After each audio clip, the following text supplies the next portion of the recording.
So let's talk about that, because then it comes back to, and anyone watching this might be thinking, well, when do you do it then? How did it work? Is this audio? Is this paperback? How is this done? What is So the Compound Effect, I actually listened to it on audio and read it. Okay. And awesome. the reason why I like that, I'm a pen and paper guy. Yeah. Right. I need to write. So when I'm reading a book, I need to underline, highlight, star, write a little note. At the end of the day too, I'm working out a lot, so being at the gym, it's nice to have something else going. So I actually balanced both. I listened and then read it, and it was amazing. The comprehension was way better. That's helped you big time. So when you're working out, you listen to audiobooks? Yeah. Now, do you do that all the time, or do you do? Not all the time. Sometimes I'll listen to variety of stuff, hardcore rap. I'm into like 1930 swing right now. That's very odd. Okay, that's interesting. No, some of the videos we're doing now, I've got 1930 swing playing in the background, very creepy. You ever see those horror movies where they walk in? Let's avoid telling girls that too.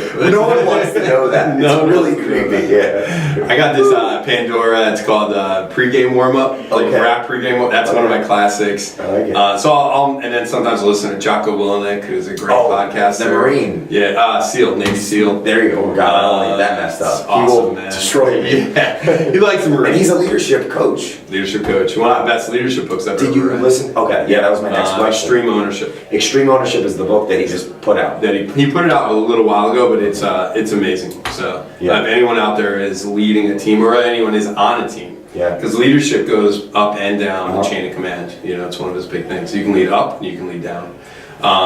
So that's sort of how I started reading more and more. And was that in the last 2 years? That I started reading? No, this is like the last 6 months. So I was the guy. Wow. I have a stack of books like this. I was that guy that buy 17 books, read the first chapter, and then I'd go on the nightstand. I'd buy another one, read the first chapter, and really what changed it was waking up early. Interesting. Because you need more. What I couldn't create. Couldn't fit it into my daily schedule from like, let's say 7 a.m. to 11 p.m. So I needed to create more time, and the way I did it was just by waking up early.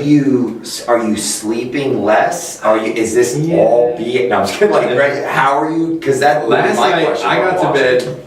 I got to bed a little late last night, like around midnight. And so this morning, sometimes it's a little bit of a struggle. But once you start doing something, at this point, it's like, it'd be abnormal for me not to wake up at 5 in the morning, or really 4:30 is when my alarm goes off. And my key is not hitting snooze.